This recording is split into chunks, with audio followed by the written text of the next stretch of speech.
Joel Jijo has gone home to heaven. We have bid farewell to a young saint. The parents, like the grief-stricken Mother Mary at the foot of the cross, knew like her the pain of losing their dearly beloved son. Faith sustained them through these anxious days, and they beheld the body of their son and will continue to hold that body in their heart like the mother of the Pieta in faithful love even in death. We share the sorrow and grief of Laila and Jijo and Joel's two siblings, and join them in praising and thanking God for the life and death of Joel.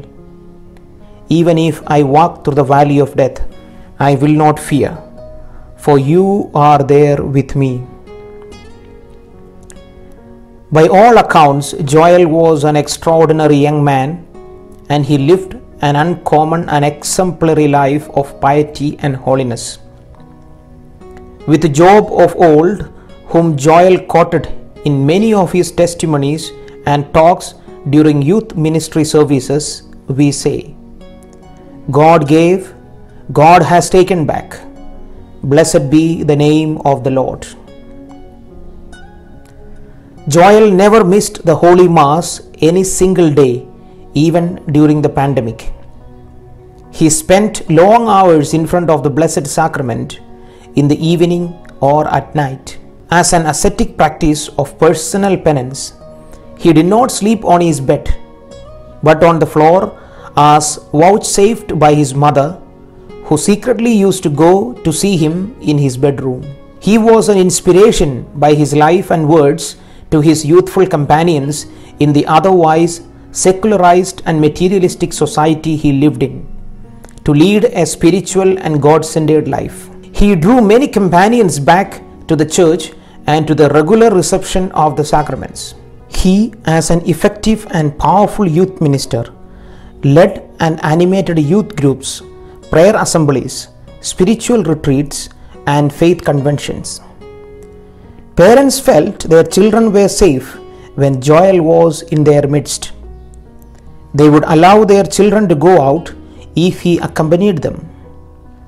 Youngsters would assure their parents that Joel would be with them even when he was not, to get their permission to go out on parties. The litany of humility which he loved to pray made him humble and self-effacing in unostentatious service of others, especially of the old and the infirm.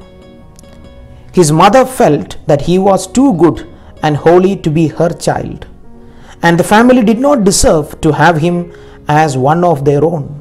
He left too soon at 22, just after the completion of his B.Tech, when life was beginning to blossom and the future was seemingly smiling at him. At the age of 8, a priest who visited their home had already said to his mother that he saw a saint in Joel. A brief association with him left in people's heart a sense of the extraordinary in this boy, and that he bore an aura of the divine. His repeated words were, O God, you are my God, for you I long. For you my soul is thirsting, my body pines for you. Like the deer that yearns for running streams, so my soul is longing for you, my God. He would say, precious in the eyes of the Lord is the death of his faithful. Blessed are those who die in the Lord, we say about Joel. There is no greater love than to lay down one's life for his friends. Like his master, Joel laid down his life for his friend as a martyr of love. This world is not my home. I am just a passing through. The world was indeed too tainted for the precious jewel that Joel was. God came and looked and plucked the best flower from our garden. May Mother Mary receive Joel's soul into her arms and present him to the Lord the Most High. Saints of God, to come to his aid, come to greet him, angels of the Lord.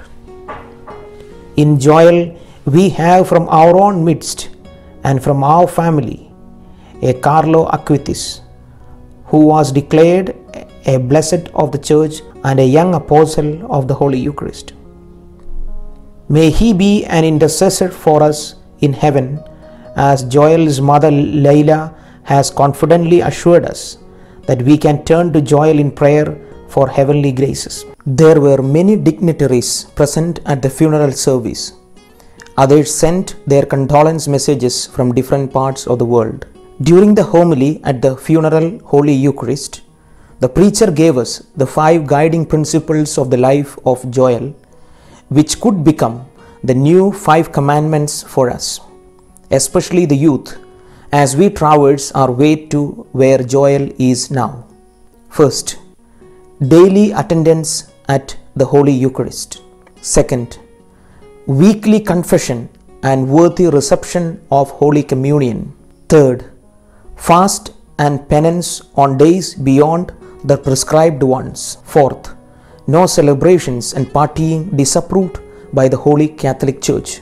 Fifth, commitment to pastoral service in a spirit of love and helpfulness. It's almost very close, as though we are attending the wake of a young saint. It is so beautiful because this is God destined. And so to sum up Joel, it is so difficult. Words will never do justice to say who Joel was. But J stands for joy. O, J-O. O stands for outstanding. E stands for his energy. And L, Joel, L stands for love. May he be a sign of hope and salvation for our families and for the world of the young.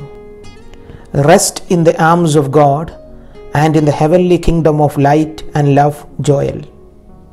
And pray for us.